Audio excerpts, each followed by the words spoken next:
Turkeys, very popular dish with Christmas and Thanksgiving. So many ways to cook them and serve them. Today, I'm going to do a spatchcock turkey, and I'm going to do it old school style in the smoker with a new twist. And from start to finish, it will be done in 5 hours or less. I'll go over this with step-by-step instructions and give you a few easy tips how to make this taste great and cook easy. So first step with the turkey is there's a neck in here that we can save later for stock or gravy. Be great for that. And this, we're going to split it, so we will cut this piece off, and this big chunk of skin we can just remove because we don't need that on there. And then we're going to flip it so that we can see the backbone, because what we're going to do is I'm going to start, you can just simply take shears. Now get a good set of shears because you do have to cut some bones. I actually don't have the best set of shears. I misplaced one pair and that's the only pair I got. That will work, but what I'm going to do first, and you don't have to, is I'm just going to slice down either side of the backbone just a little ways, and I'll cut a few bones and I'll shear the rest of it. So it's pretty easy to tell where the backbone is, and you're just going to stay as close as possible to the edge of the bone, and you want your knives to be nice and sharp to do this. It'll make it a lot easier. Here the bone's cutting if you give it a little extra effort. Got to get in between the joints to get that apart. And it's the same on the other side. And then you just give it a little bit of extra force, and there you have the backbone removed. Again, great for stock or gravy. The cheap shears didn't work, so if you're going to use shears, make sure it's a good pair. You can use a knife, it's just a little bit extra work.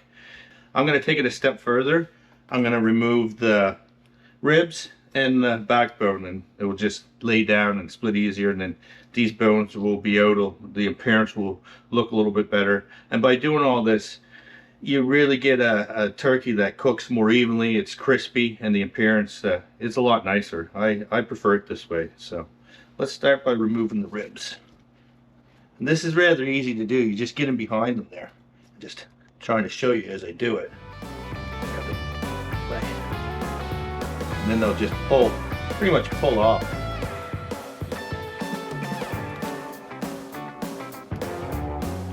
So there, I got each side of the rib removed. You can see it's good to remove that, to pull out easy, and then them little gross bones aren't in there for people to even look at or deal with. Okay, so now we're going to start with the backbone. We're just going to cut on either side, down here and here, and then pull that out.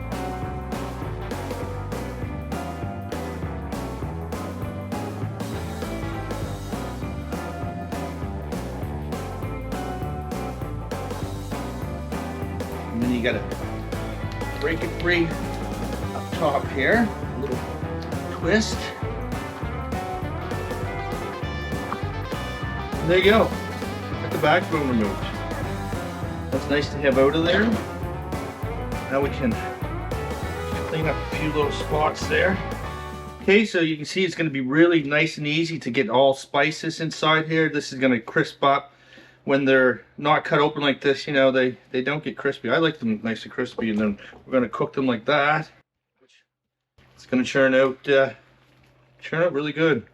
So we're going to inject this turkey, and in the injection we got butter, we got chicken stock, there's salt and pepper, garlic, and onion powder. And what I'll do is I'll put a list of the ingredients above if you want to use it. What we're going to do is we're going to inject a lot of it. We're just going to go under the skin because it's great to get a lot of spices and stuff on top of the skin, but it's great to get flavor underneath. And you can add some everywhere, as you can actually put it right into the wing, into the meat a bit, and inject it. And if you watch closely, you should be able to see it pump up. Butter and stock in there, it's going to make it taste good. Be careful, it can squirt back pretty easy on you. So a bit messy. Add some to all parts of the underneath the skin. And you see it blow up, and then you just massage it in a little bit to move the butter and spices and stock around. The next step is we're going to spice this up. Get some spices. I'm going to put a little coat of mustard. That way the spices adheres better to the turkey. And what the spices and stuff will do, it will all help it get a nice crispy skin and look good when it's all done. So let's start with a little bit of mustard, and feel free to change up the spices, you know, do it your own, whatever you like. And you don't have to add mustard. I do it all the time, but I just find you get a nice little light coat of mustard, and it firms up the spices and stuff and helps it stay together. So I'm gonna do both sides, get it everywhere.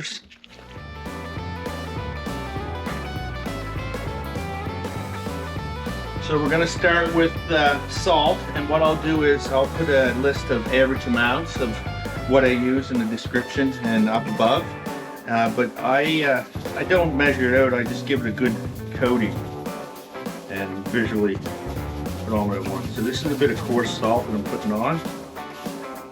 Next I have an onion powder. I'm going to give it a good amount of onion powder.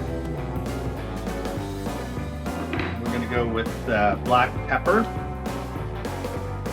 garlic powder, Italian seasoning, a little lighter on this, and I have a vegetable stuff. Alright, so we're just going to pat that, get everything stuck a bit. All the spices make it nice and very tasty. I'm going to flip this over. Okay, so we got that all spiced up and looking good. Looks pretty tasty already. Now we're just going to let that set up for about an hour, and then we'll throw it on the smoker and go over a few things. So it's ready to go in the smoker. Let's talk a little bit about cooking and temperature.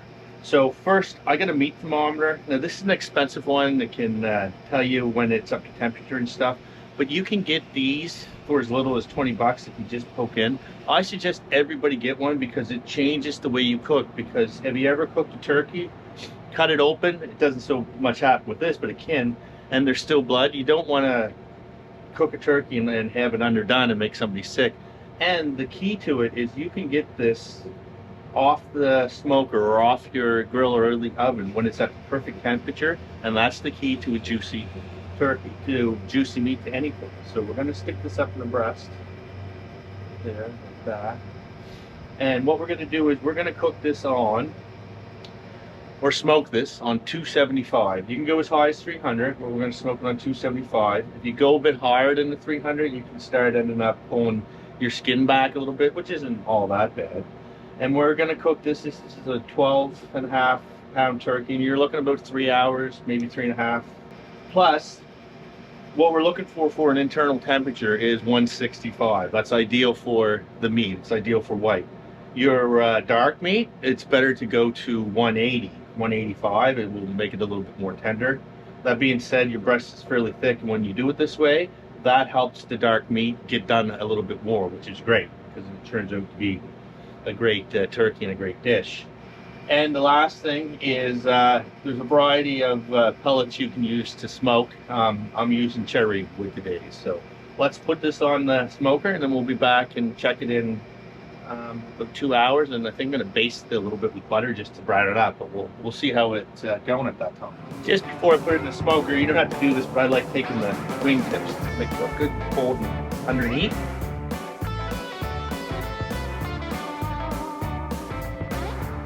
Alright, so the next step is very important. Hit the subscribe button, and when you cook one of these, come back and let me know how it turned out. So this has been smoking now for 2.5 hours. The internal temperature is at 140, so we've got a ways to go. Probably definitely another good hour. Wanted to get a little more brown, but it's looking really good, so we're gonna baste it with some butter.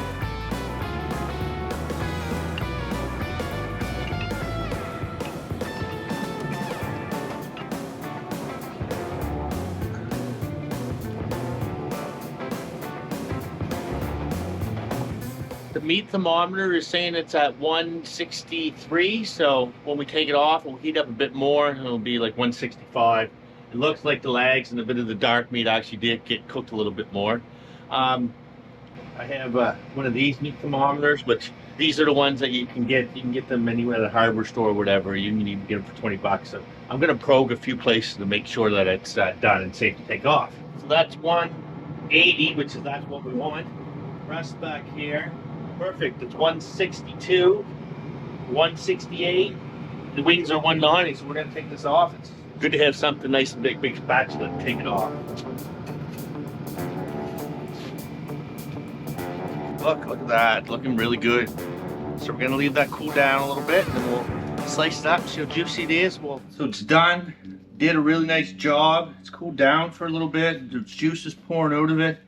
And by us taking apart the breastbone, which throughout the video I called the backbone, 2 backbones, but it was really the breastbone. I'm gonna show you how easy it is to carve this up. It's just a matter of cutting that down to the center like that. Oh, the aroma is beautiful. Yeah, it looks very good. And you can tell what I was saying before, look how nice and crispy everything is. It looks delicious. Here's your leg and your thigh. You can just cut right down there. That comes completely apart.